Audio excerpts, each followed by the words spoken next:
Ako po si Kirby, operator dito ng DTF dito sa RP Lipa. Nagamit po ito ng 6 na araw na may total na 33 liters.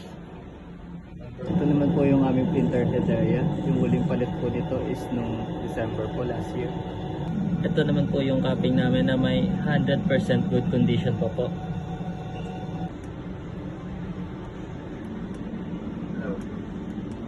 Tapos si head clean po natin.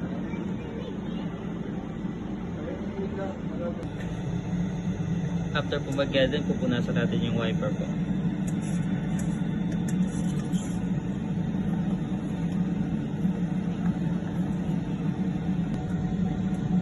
After po punasan, nilanasal test po natin.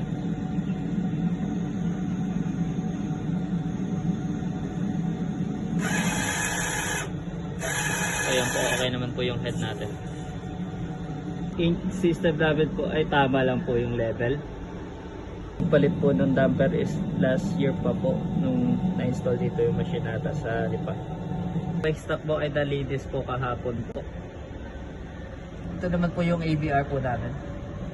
Dito naman po yung mga stock namin. Ito po yung unused namin. Tapos nandito po yung used namin sa kabila. Wala naman po kami nagamit sa CMYK. At sa powder po. Bali po sa cleaning solution lang po. Yan po. Ito naman po yung DTF daily sold out namin. Updated naman po. Ito naman po yung consumable withdrawal namin sa system po. Ito naman po sa mga daily output namin. Ito naman po yung weekly physical inventory report po namin. Updated naman po.